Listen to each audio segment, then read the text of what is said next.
Olá, pessoal! Tudo bem? Essa aula será de linguagens, códigos e suas tecnologias. E vamos trabalhar a habilidade de inferir em um texto quais são os objetivos de seu produtor e quem é seu público-alvo, pela análise dos procedimentos argumentativos utilizados. Boa aula! Olá, sou o professor Henrique, estou aqui para contribuir com seus estudos e nossa conversa de hoje sobre língua portuguesa versa especialmente sobre a habilidade 23 de linguagens, códigos e suas tecnologias. Quero ler com você o que o Enem fala sobre essa habilidade 23, como ela é caracterizada, como ela é descrita. Inferir em um texto quais são os objetivos de seu produtor e quem é seu público-alvo, pela análise dos procedimentos argumentativos utilizados. Bom, para entender com um pouco mais de detalhe o que seria essa habilidade 23, vamos recorrer ao que o professor José Luiz Fiorin, no seu livro As Astúcias da Enunciação, fala sobre justamente a enunciação, sobre essa relação entre um emissor, um enunciador, alguém que produz um texto, seja falando esse texto numa conversa, como aqui é o nosso caso, seja redigindo um texto, sendo no caso de um texto escrito, como essa interação é vista. Segundo o professor José Luiz Fiorin, o eu existe por oposição ao tu, e é a condição do diálogo que é constitutiva da pessoa, porque ela se constrói na reversibilidade dos papéis eu-tu. Isso de um jeito mais simples pode ser traduzido da seguinte maneira. A ideia aqui é que nós somos aquilo que somos a partir dos textos que fazemos. De um jeito mais simples. Imagine que a imagem que as pessoas guardam de você tem muito a ver com as coisas que você diz, com o tipo de tema que você aborda nas suas conversas, com o estilo de linguagem que você usa. Por isso dizer que o eu existe nessa condição do diálogo. Nós somos inseridos num universo social e a visão que fazem de nós, que os outros fazem de nós, se relaciona muito, se deve muito a essa maneira como nós interagimos. Se nós interagimos pela linguagem, é quando nós usamos a linguagem que nós nos construímos, que nós nos fazemos quem somos. O que o Enem espera é que nós sejamos capazes de, diante de um texto, percebermos como são usados os recursos para a criação dessa imagem. Ou seja, muitas vezes essa imagem não é necessariamente natural. Seja um texto escrito, seja um texto verbal mesmo. O quanto nós não construímos imagens de nós mesmos de acordo com quem falamos, de acordo com para que falamos, não é? De outra forma, o que a gente diz a partir disso, então, é que essa relação entre o enunciador, aquele que produz o texto, e o enunciatário, aquele para quem ele produz o texto, essa relação determina algumas coisas que nós podemos resumir como o estilo adotado e o conteúdo veiculado por um texto. É esperado que aquele que vai produzir um texto, seja qual texto for, seja em qual circunstância for, leve em conta qual o estilo mais adequado a esse público. Qual o estilo mais adequado à imagem de mim que eu quero construir. Qual é o tipo de conteúdo que eu posso abordar com esse público e, ao abordar tal conteúdo, qual imagem de mim eu crio. Por isso, a relação entre quem produz o texto e aquele que é destinatário desse texto determina estilo, determina conteúdo. Nada como um exemplo para entender na prática como isso funciona. O exemplo com que vamos trabalhar essa publicidade, ela é dos anos 70 e era um anúncio para a venda de carro, o automóvel Galaxy da Ford. A partir da análise desse anúncio, se nós nos ativermos ao conteúdo abordado no anúncio, ao estilo adotado pelo anúncio, muita coisa de quem é que produz esse texto, muita coisa de quem é o público-alvo desse texto vai ficar bastante visível. Eu quero então que você leia esse texto aqui comigo. Pense nisto e compre o Galaxy. Comprar carro é negócio sério, seríssimo. Você precisa pôr de lado a emoção e pensar racionalmente. Carro é investimento. Você não pode arriscar. Precisa pensar na mecânica. É uma boa mecânica? Como se comporta nas condições brasileiras? Precisa pensar no seu próprio conforto e no conforto da família. Não é por ela que você vem lutando feito leão para vencer na vida? Precisa pensar na imagem que esse carro vai dar de você. Quer queira, quer não, imagem é básica na sociedade em que vivemos. Compre o Galaxy. Primeiro porque o Galaxy é carro com experiência brasileira. Sua mecânica é a mesma do Galaxy 500. É Ford. É um carro grande. Leva 6 pessoas com conforto máximo. E até 8 com um pouquinho de boa vontade. Segundo, e principalmente, porque embora sendo um carro grande, você paga por ele apenas o preço de um carro médio. E do Galaxy para o Galaxy 500 é um pulo. Um impulso a mais para quem vem subindo na vida com muita força. Essa é a parte verbal do anúncio, que também apresenta uma imagem, né? Aqui aparece o próprio carro Galaxy. E a partir tanto dessa parte verbal do anúncio, as palavras que estão lá, quanto da imagem, é possível perceber muito qual é a imagem que esse anunciante quer criar de si por meio desse texto. É possível perceber quem eles imaginam como o comprador desse carro. E é desejável ainda que nós percebamos que estratégias foram usadas para o convencimento, para a persuasão. Porque o gênero publicitário é um gênero textual da persuasão. Né? Quem produziu esse texto, em nome da empresa que vende o produto, produziu o texto buscando fazer com que o leitor compre o carro aqui anunciado. Pensando nisso, o público-alvo da mensagem, o enunciatário desse texto, é apresentado como alguém do sexo masculino. A imagem, sobretudo, ao destacar aqui esse homem como um possível comprador, já mostra que é com esse público que a propaganda mais se preocupa em falar. Esse indivíduo do sexo masculino, esse homem que seria o comprador do carro, é visto, segundo o texto, como alguém sujeito a tomar atitudes por impulso. Quando o texto cria essa imagem.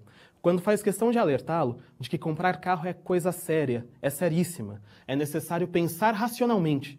Veja, quando dizem isso, partem do pressuposto de que talvez esse comprador se encantasse por um carro que fosse simplesmente bonito, que fosse simplesmente vistoso. E, movido pela emoção, talvez não considerasse outras coisas como a mecânica, o conforto, que, segundo o anunciante, esse carro ofereceria. Então, esse público-alvo é visto como alguém sujeito a tomar uma atitude impulsiva. Esse público-alvo aparece como o pai de família da classe média brasileira, sobretudo daqueles anos 70. Né? Se imagina que esse homem, como diz a propaganda, é alguém que vem lutando muito, vem se esforçando muito para dar à sua família o conforto que ela merece. Veja, essa ideia de uma grande luta, de um grande esforço para a compra de um automóvel, que, veja, não era o automóvel mais caro da época. O próprio anúncio diz que há um grau acima do Galaxy, que seria o Galaxy 500. E certamente havia outros. Ou seja, essa ideia de esforço, de luta para acumular esse dinheiro e conseguir comprar esse carro, faz com que a gente perceba essa classe média. E uma classe média mais numerosa do que se imagina hoje, não é? Porque o carro, para esse pai de família, é um carro que acomoda de 6 a 8 pessoas. Então se imagina uma família numerosa, com uma família que faria uso do conforto que esse carro oferece. É também possível perceber no texto que se cria uma imagem desse possível comprador como alguém interessado em carros de luxo, porque o anúncio faz questão de dizer que esse carro Galaxy é um passo, é um pulo para se comprar um carro melhor. Ou seja, se imagina que esse indivíduo não compraria um carro melhor, não porque ele não dá importância para esse bem, mas porque ele não pode. Ele almeja poder, ele vem, como diz o anúncio, lutando como um leão para conseguir essa ascensão social, mas ele ainda não tem as condições financeiras necessárias. Essa imagem toda desse enunciatário é criada por esses elementos verbais e não verbais. A imagem, como você vê aqui, destaca o indivíduo do sexo masculino, o homem, que seria comprador desse carro.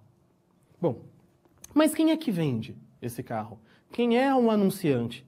Porque é fundamental para a persuasão criar uma imagem favorável daquele que tenta persuadir. Não seria nada convincente se a empresa dissesse: compra esse carro porque para nós é bom, porque teremos lucro. Não. Para criar essa imagem de alguém credenciado a dar o conselho, o texto usa algumas estratégias persuasivas, algumas estratégias de convencimento. A principal delas é criar do enunciador uma imagem de conselheiro. Quando o texto se inicia dizendo comprar carro é coisa séria, pense na mecânica, pense no conforto, o título, inclusive, diz que ninguém acha 27 milhões, a moeda da época era o cruzeiro, então ninguém acha 27 milhões de cruzeiros na rua, mostra toda uma preocupação com o dinheiro acumulado por esse possível comprador, com o conforto desse possível comprador, com o conforto da família dele. ao mostrar essa preocupação e ao dizer isso é melhor, pense racionalmente, não tome qualquer decisão, o anúncio começa criando essa imagem de um conselheiro, não é um vendedor. Um vendedor seria muito menos credenciado para convencer do que um conselheiro, alguém que pensa em primeiro lugar no bem desse enunciatário. Esse conselheiro se mostra, portanto, preocupado com o enunciatário, conforto, o valor do dinheiro que ele tem. Esse conselheiro é conhecedor dos anseios desse enunciatário, é conhecedor da realidade desse enunciatário. Veja, quando ele diz o quanto esse possível comprador, o quanto esse destinatário do texto vem se esforçando, vem lutando muito para subir na vida, é uma maneira de mostrar, conhecer essa realidade, e uma vez que essa realidade é conhecida pelo enunciador, ele se mostra alguém digno de aconselhar. No anúncio, apenas depois de se criar essa imagem, é dito, compre o Galaxy. Ou seja, quando aparece essa frase, compre o Galaxy, ela já foi dita pelo conselheiro. Já havia sido criada essa imagem, essa estratégia persuasiva, para fazer com que esse conselho seja bem visto e, preferencialmente, acatado. É o que a propaganda espera, é o que a propaganda busca. Bom, queria que você pensasse nesse contexto, como essas estratégias persuasivas são usadas, qual a função, qual o papel desta imagem? Porque nós analisamos, sobretudo, o aspecto verbal, né, as coisas que o texto disse com as palavras. Mas o texto também disse com a imagem. Observe a imagem um pouco, pense nisso. Algumas coisas interessantes a se considerar. O anúncio diz que comprar o carro não pode ser uma atitude tomada pela emoção. Não é, portanto, o caso de observar apenas essa estética do carro, apenas esse exterior do carro, apenas o quanto o carro é vistoso. É importante olhar para coisas mais profundas, para essa parte interna, mecânica, conforto. Você observou que esse possível comprador aqui olha para dentro do carro? Esse é um ponto importante. Além desse olhar para dentro do carro, o carro não aparece de frente, não aparece o carro todo. Esse não aparecer de frente, não aparecer o carro inteiro, traz alguns ganhos para a estratégia persuasiva. Um dos ganhos é, não estamos preocupados em vender um carro que seja apenas bonito. Não queremos que você se sinta seduzido apenas pela imagem. Afinal de contas, o anúncio diz, mecânica, conforto. A imagem é supostamente posta em segundo plano. Eu digo supostamente porque, uma vez que o carro não aparece inteiro, veja, aqui é uma parte traseira do carro, a frente do carro a gente não chega a ver. Isso cria uma imagem de um carro tão grande, porque veja, o anúncio diz que o comprador levaria um carro grande pelo preço de um carro médio, mas é um carro grande, né? Esse carro é tão grande que não cabe na imagem. Ele é tão grande que ele é muito maior que esse possível comprador. O texto chega a dizer também que imagem é algo importante. A imagem que o carro cria do possível comprador é algo que se leva em conta. Certamente você notou que esse possível comprador que está aqui tem sua imagem refletida no carro. O carro reflete quem ele é. Bom, nessa propaganda, as estratégias persuasivas têm esse fim claro, fazer com que esse público-alvo compre o Galaxy. Mas, evidentemente, isso não acontece apenas na propaganda. Em várias situações comunicativas, nos preocupamos, em todas elas nos preocupamos com a imagem que criamos e com a imagem que criaremos do outro. E em muitas situações comunicativas, há essa preocupação em persuadir, essa preocupação em convencer.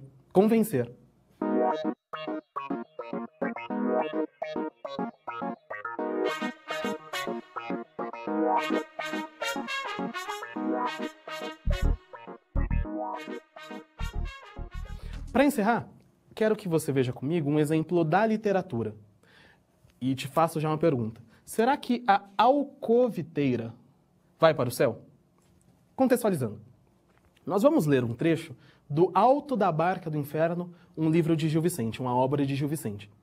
No Alto da Barca do Inferno, as personagens são condenadas, quase todas ao inferno, uma única ao céu, e após, claro, a morte, nesse momento de ir rumo ao seu último destino, aparecem duas barcas. Uma que vai conduzir para o inferno, outra que vai conduzir para o céu. E cada barca tem lá um anjo e um demônio. Bom, A alcoviteira, que tinha em vida a função de arranjar encontros amorosos, isso que é uma alcoviteira, tenta persuadir o anjo, aquele que guiará a barca que leva para o céu, a deixá-la entrar, a deixá-la ir rumo ao paraíso. Minha pergunta, será que ela vai conseguir?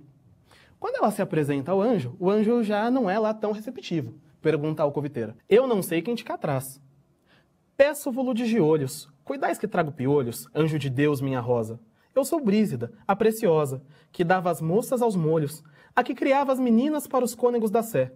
Passai-me, por vossa fé, meu amor, minhas boninas, olhos de perlinhas finas. Bom, quando a alcoviteira pede ao anjo que a permita entrar na barca que conduzirá para o paraíso, parece que ela não leva em conta o pecado que a condenou ao inferno, que é justamente ser a alcoviteira, que é justamente arranjar esses encontros amorosos. Inclusive, como diz o texto, encontros amorosos das moças com que ela lidava e os cônegos da sé, os padres. Pensando no tipo de conteúdo apresentado por ela, não parece ser o conteúdo que tende a favorecê-la. Não parece o tipo de conteúdo que vai persuadir o anjo a levá-la para o céu. Além disso, o estilo adotado não é um estilo que mascare esse pecado, não é um estilo que esconda esse pecado. Os tratamentos, os vocativos usados para se dirigir ao anjo são todos vocativos desse universo da sedução. Ela chama o anjo de minha rosa, ela chama o anjo de meu amor, de olhos de pérolazinhas finas. Um tratamento que é do universo da sedução, que é justamente o universo que a condenou. Como estratégia persuasiva, nada disso aqui leva à meta, à finalidade que era almejada pela Brísida. A liberdade, evitar a condenação, embarcar rumo ao paraíso. Bom, pessoal, por hoje essa é a nossa conversa sobre as estratégias persuasivas, sobre a construção da imagem.